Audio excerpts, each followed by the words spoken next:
Aujourd'hui, si vous allez dans certains villages qui n'ont pas encore de choses, les gens veulent vraiment s'organiser à la base. Ils ont besoin d'un accompagnement. Et ça, c'est dans le cadre de la coproduction de la sécurité. Je pense qu'il faut repenser et effectivement revoir le décret, c'est le décret 2016-152 qui fixait les modalités. Je pense qu'il faut revoir ce décret et l'actualiser pour permettre aux populations effectivement de mieux s'impliquer dans la sécurisation du territoire. Il n'y a pas que les aspects militaires, mais le communicateur a parlé effectivement de certains aspects tels que les pénuries alimentaires, la santé et autres. Effectivement, dans le document, on demande aux gens de mieux s'organiser, mais les gens avaient souhaité qu'on leur permette d'alléger au moins les procédures d'acquisition des armes. Il s'agissait des couleurs et des choses, mais aujourd'hui, dans les villages, les gens posent toujours ce problème d'armement. Parce qu'ils ne peuvent pas se permettre de fuir devant 3 ou 4 gaillards là, parce qu'ils ont des armes.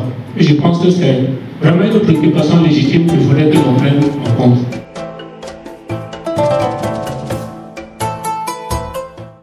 Cette année, dans le cadre des Journées nationales de refus de la corruption, le thème retenu c'était corruption et action humanitaire.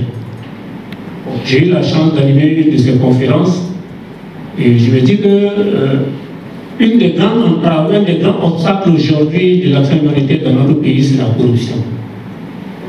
On a développé effectivement les manifestations, les impacts et effectivement les conséquences, surtout sur le développement. Et il y avait beaucoup de PDI à cette conférence cadre. Ils ont relevé effectivement les faits de corruption qu'ils constatent, mais en leur sein, ils ont dénoncé également des actes de corruption.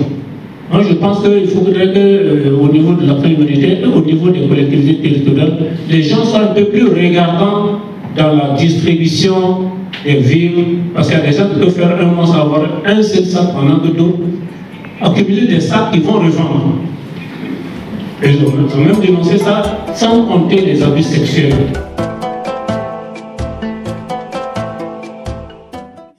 Au niveau de la région de l'Est, comme il a dit, il a donné les chiffres en lien bien sûr avec les PDI.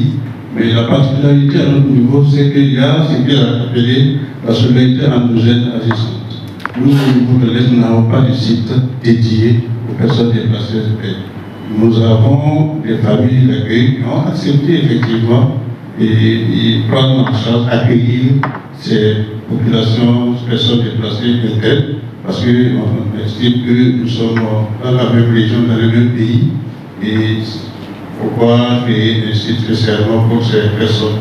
Donc, c'est pour dire que, effectivement, les collectivités territoriales contribuent justement à la prise en charge et au hébergement des personnes déplacées internes.